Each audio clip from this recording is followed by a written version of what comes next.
Hello Facebook friends, so happy Veterans Day, and this is the second and final tour we're going to be giving of Bryan's home. When you walk into Bryan's home, you're going to walk into a locked cube, so there'll be a security door here, another security door on this side,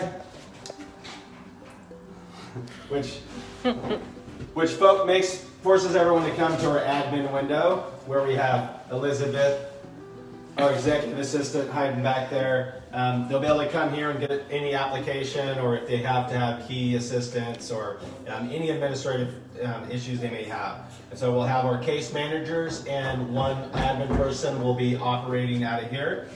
And then this will be our operations office. So this is where me and my team will operate out of. So all of the workers that do construction, then Angie and I will operate out of the operations office here.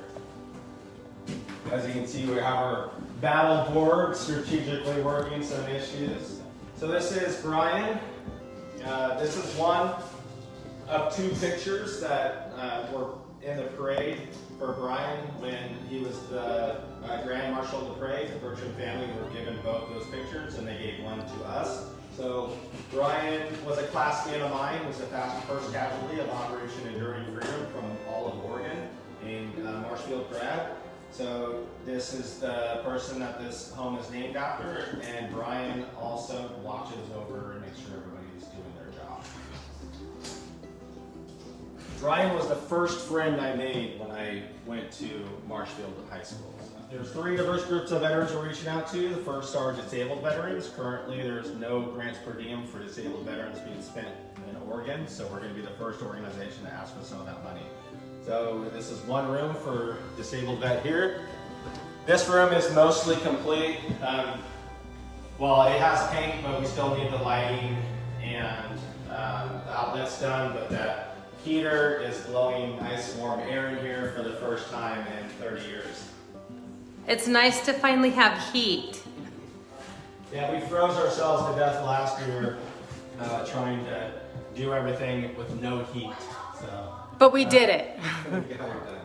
So here is the second room for disabled veterans. This one was texture was shot by Bill Billups, and we'll be priming this tomorrow and then painting it on Friday. So if you're interested in helping us prime or paint, we'll be doing that over the next couple of days. This is our ADA compliant bathroom, which will be used for employees as well as our disabled veterans. Still getting the light hooked up. You couldn't make it out today, but we will get lighting in here tomorrow. So this is our kitchen. Again, texture just got sprayed, so we'll be priming and painting this by the end of the week. We'll have an oven here, kitchen sink here, refrigerator on that side, have a nice pantry here. It's actually a really nice sized pantry for food storage. Butler's as well as pantry. Our electrical outlet, or our boxes. Cabinets on the bottom, shelving on the top, and then over here will be a couple hangers for the broom, the mop, and a mop bucket. And so all the drywall most of the drywall was donated by Reach Out Worldwide, so thank you, Reach Out Worldwide, for donating the drywall.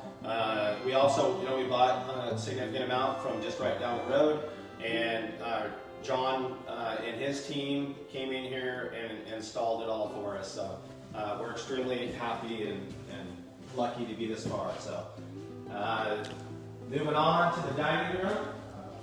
So we have a bunch of food still, so if you haven't came by, please come by. I can only eat so much food.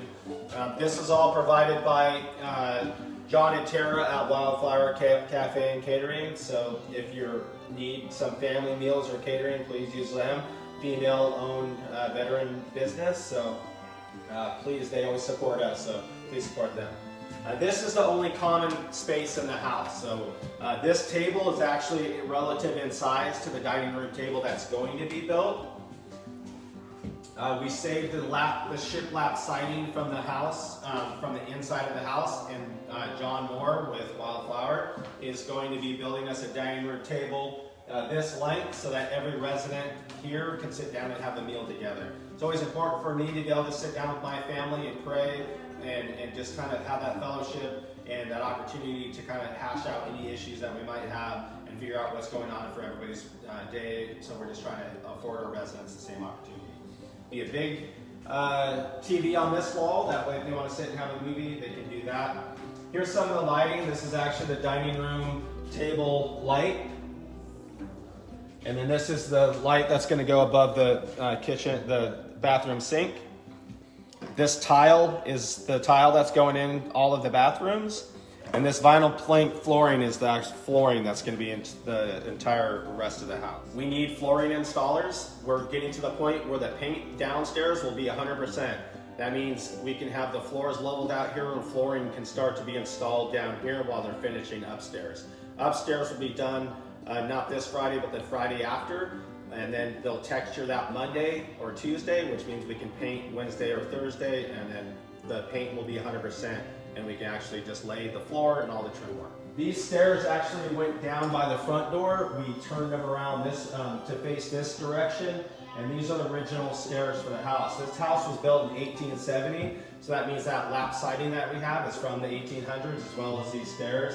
And the way we built this is we started with the foundation, and then we put hardy board plank siding with house wrap on the whole entire house, and then we did the roof. So this house is ready to withstand another 130 years.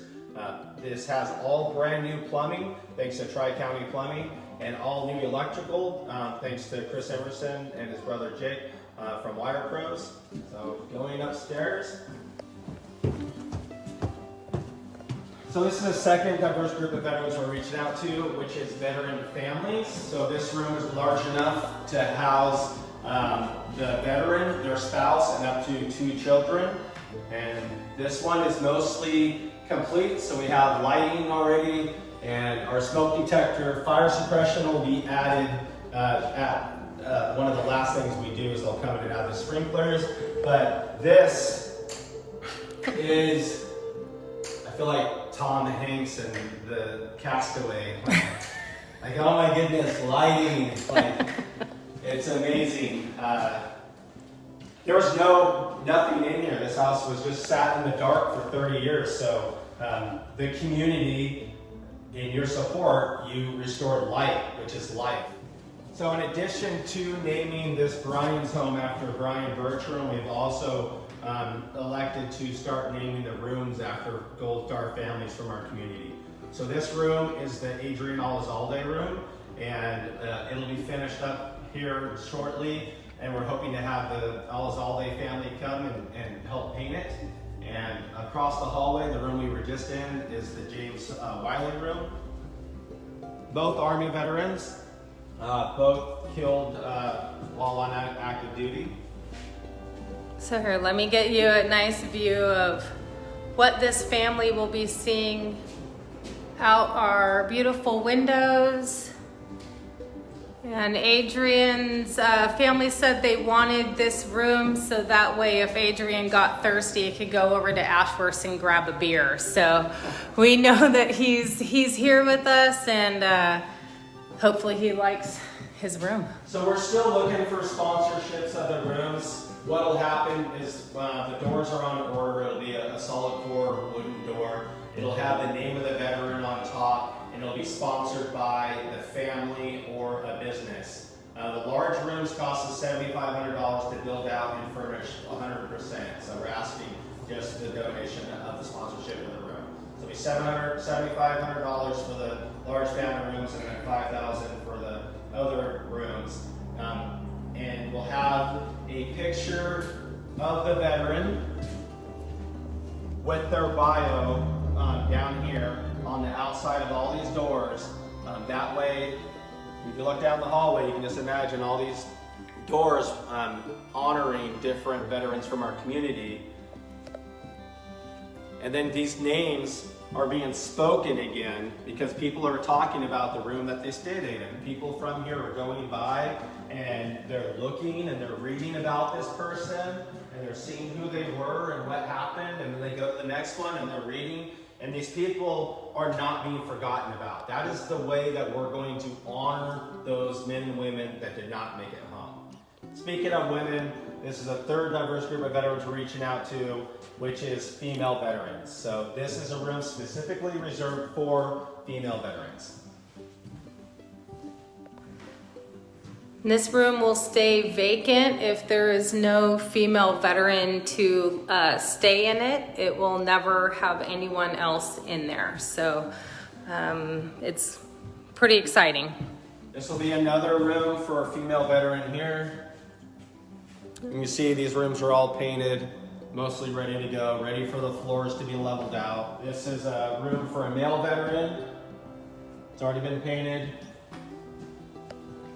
Again, putting the call out to flooring installers to come start helping us level these floors out. That way we can just have an army of people show up and knock all this flooring out, hopefully in a few days. So I'm really impressed with the size of the rooms. I think they're very ample to accommodate a veteran. So this is actually our step 2 from our emergency housing called Timberwolves Den. Which is a shared living environment. It's a 2-bedroom apartment that houses 4 veterans, so each room has a roommate. The female version is going to be 1 room with 3 beds in it. So yeah, it's a graduation process. After we address mental health, physical health, and addiction, then they'll qualify for a room here. My board will vote them in, and then they get their own room instead of being in that shared living environment. Another room for male veteran, almost done here. Secondary egress, so this will go out to the backyard. And these are the bathrooms. So this one is female specific.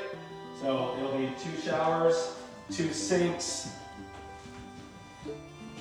and 2 toilets. This one needs to be textured and painted. As you can see, we have the sinks available. We're getting the mirrors ordered and the toilets. So we just need to get it all put in once the walls and the floors are done. So this will be, this is the male veteran bathroom, or male bathroom. It'll just be the same as the female veteran bathroom. So we're to the point where, couple things. We're trying to get doors. Unfortunately, the doors, we didn't have the funding for them. So when we finally did, we ordered them, but we're like 2 weeks out. So we're not even looking possibly getting doors till the 2nd week of December, which means we won't be able to open because we don't have doors. But we'll try to figure something out. Meanwhile, if we can get some doors put on, then we can open. Each door is going to have a key code on it. That'll have an admin code for us, but it'll all have a specific code for that person that's staying there. Will have their own 4-digit code. That way all the codes are different for each person that's living in the rooms. That way they have their security. Additionally, we'll have security cameras in all the common areas just to try to ensure the safety of our residents. We need, in addition to flooring installers, we need furniture, and also somebody to do the fencing around Bryan's home. Then we want a 6-foot high good neighbor fence which allows airflow because this area is windy, and we want that around the whole entire property with 2 large gates, 1 in between the house and 1 in the front. So we're really close if we can figure out the door issue. I didn't realize that the thing that could cripple us on this project would be doors, but we're really close, so we need flooring installers. And if you want to help us finish drywall or paint, we'd love to have you. Or stay tuned to see how you can get involved. So that's Bryan's home.